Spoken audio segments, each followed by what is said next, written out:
super skimpy, like purple dress I had altered terribly. The outfit was horrendous. I remember thinking like, okay, baby hooker goes to her audition. One of those really proud moments as an actress that you're like, what am I doing with my life? I'm gonna book this anyway. So mad that I was going in for it. I get in, and then sure enough, it's like a room full of all these like model type chicks. I'm like, this is so stupid. Why am I here? Okay, I've gotta have a spin for this. It's not gonna cut it to just try and play this as it's written.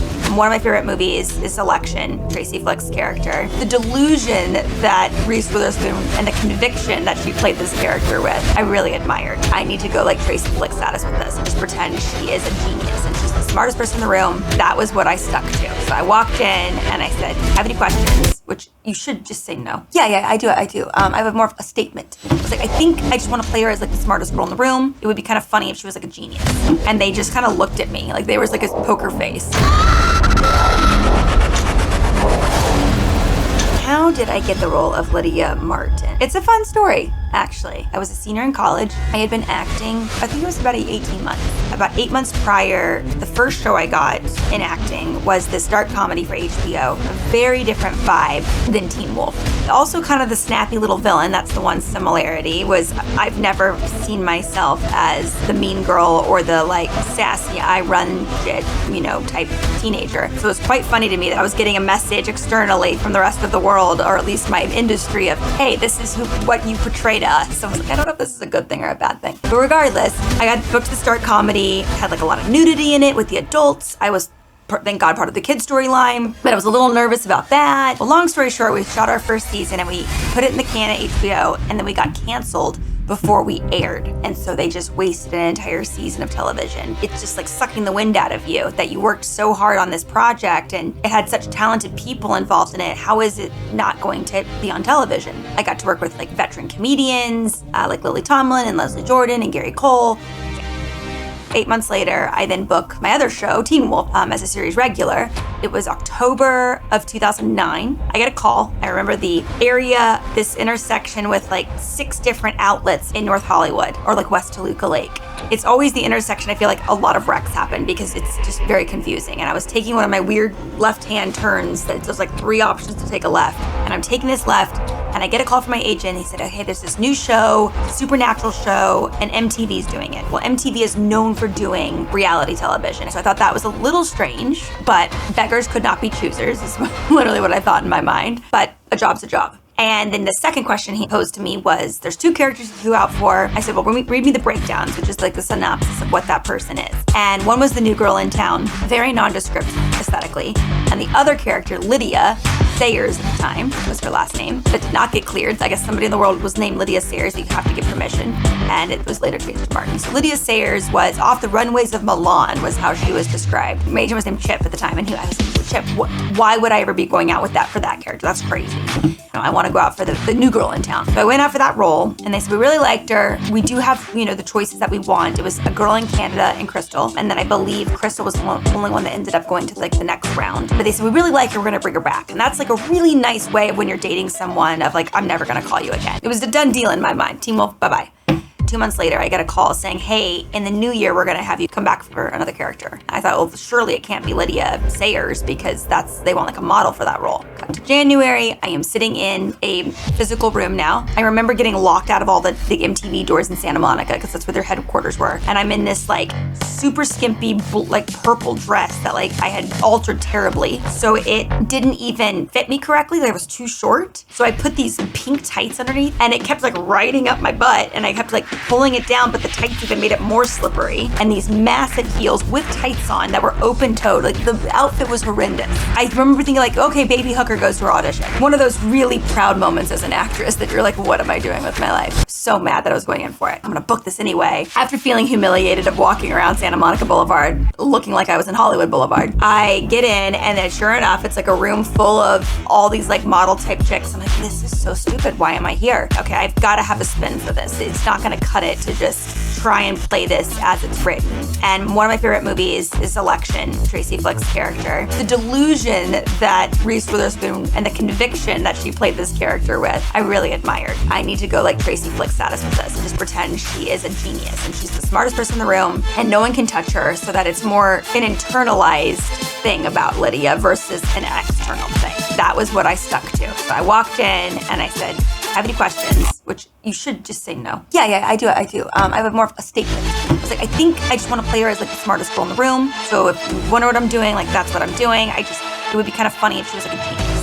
And they just kind of looked at me like there was like a poker face. It was not good or bad. That's what I did it with and left the audition. I got a call a few hours later, not for Teen Wolf. It was actually for another show called Scoundrels. And it was this, I think like a New Zealand or Australian show that they were remaking. And I really liked the original of that show. And I was testing for one of the characters. I went in and I did that. I think about a week passes and I get this phone call. And I'm sitting here thinking like Scoundrels. It was gonna be a summer show. I think it only lasted one season and it was into the wind. So long story short, I went out for that show and that week later, I'm like, okay, this is the call I'm getting for Scoundrels. And I'll never forget getting out of my serving job, still in college, a senior in college. I pick up the phone, it's like 7 p.m. at night. I'm on the way home. When they're calling that late, when the office is closed and then there's a certain like tone in their voice, it's one of the best feelings professionally that you can get as an actor, at least for me. I was like, Scoundrels? And he goes, no. I'm like, what else could it be? There's nothing else I've gone out for. He's like, but Teen Wolf? What do you mean Teen Wolf? And he's like, yeah, you booked Lydia. There's no way I booked Lydia. I was like, that's weird. No, you booked Lydia. You've got to fly tomorrow. And that's typically how these things go. So to back up, before work that day, I went to the gym, was running on the treadmill, and I knew this guy named Tyler Hoechlin that came in, also worked out at the same gym. And we were friends because our two best friends at the time dated for quite some time. We were even set up on a blind date. Another story for another time. And we were friends. I knew he had booked Teen Wolf already. So I thought, I was like, you're going to Atlanta? He's like, yeah, I'm leaving tomorrow. I was like, oh, have fun, dude. That's going to be great. He's like, it's crazy it's on MTV. I was like, it is crazy it's on MTV. We didn't really think that MTV would take off with the scripted television, which it did. I remember that pilot season, everyone was like scratching their heads at MTV. Some people had like turned down the audition at MTV, which they probably shouldn't have turned down the auditions at that time. So it was definitely experimental territory. And Tyler Hoechlin had done Road to Perdition. He had done Seventh Heaven. So he was a very well-oiled working actor at that point. I'd only done that one show and several guest spots kind of thing. I think I'd also done a Bring It On movie at that point. I go to that job, get out of the job, get the call, you're leaving tomorrow. And I think my next call after my mom was Tyler Hoechlin. And he didn't answer. He was on like a flight at that point. I was like, yes, he's gonna be joining you in Atlanta. And I think he was as shocked as I was. We stayed at this place called the Artmore, which is no longer there in Atlanta. And we had the best time. And originally, the roles of Jackson and Lydia were hired as guest spots on what you call a pilot presentation.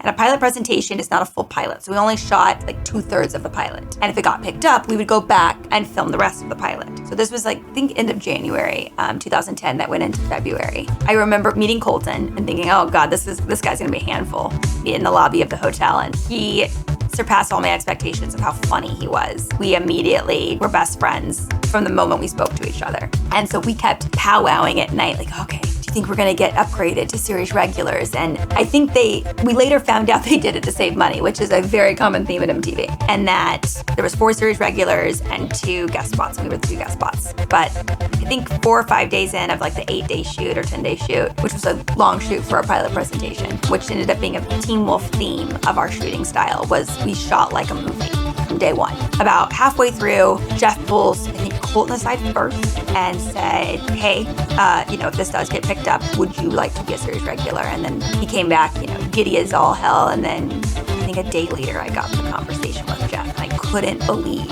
what we had been powwowing actually came to fruition. That's not usually something that's on brand for me. And it happened. You don't forget a moment like that. And I remember seeing the scenes between Tyler and Dylan, Scott and Styles.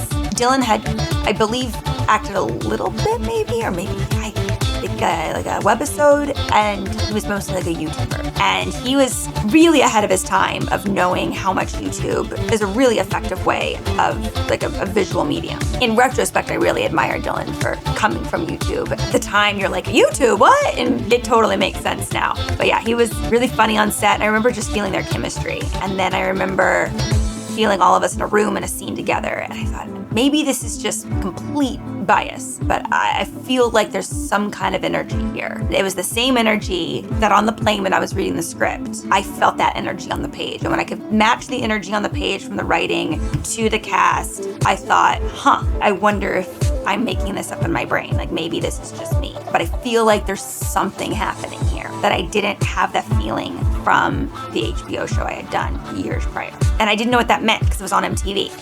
Everyone was telling us that MTV was just so experimental. So it really felt like a short film of sorts, or like we were just, film school kids. We were also in a union called AFTRA, and AFTRA and SAG were separate at the time. And I remember like the sort of not so highbrow shows went to AFTRA, and I was like, oh no, we're gonna be AFTRA. That's a sign we're gonna get canceled. I was so scared from every step, I think because of the trauma of not having that show go forward, and how much it really takes, even as a newer actor, how much it takes for a show to get on the air and then stay on the air. And I know that even more so now, but even back then, it was something that lingered in my brain because of my experience from that first show. So May of 2010 is when we got picked up, and we weren't gonna shoot till October. And so that gave me a really lucky opportunity to be able to graduate college over the summer, which I did. But during the pilot presentation, I had one psychology professor who was not having it. And I would always show up first row. We went to all the office hours to make friends with all my professors, so that when I did have to go film something, they're like, okay, I get you. You're not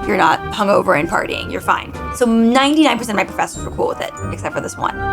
And that one made me go ask the executive producer to proctor my exam at what we call Video Village, because he wouldn't leave set. And he's like, well, you can sit down here and take your exam. Okay. So like one day when I wasn't working, I had to go into set, and Michael Thorne, who is now I think like the president of Fox, he had to email with my professor. Yeah, and he like proctored my exam. He like watched it. He's like, you're cheating? I was like, no. So just a bunch of writing essentially. But yeah, for like 2-3 hours, I had to sit there, and I think I got extra time. Like Michael gave me extra time, which was nice. But that was a really funny story. And then months later, he was like, we became pretty good friends, that professor. And that professor was one of those that like, she was an interesting person, but she had a bit of an ego about her and was like, no, I don't care what you're doing. You're never gonna miss my class and get away with it if there's a test. So they got to graduate college in the summer. And we then got to shoot the rest of the presentation to make it a full pilot in October of 2010. And then we get the news, well, you're not gonna be debuting till June of 2011. It's like, oh gosh, the same damn thing's gonna happen, guys. Like this is gonna get canceled and we're never gonna see the light of day. So when it actually rolled around, they sent us to Comic-Con before we aired in July of that summer. We got to go to the MTV Movie Awards before our show was out. I still didn't believe we were gonna actually air. And then in June of 2011, a year and a half since my first audition of Teen Wolf, Lydia got to see the light of day. And that's the story of Lydia Martin.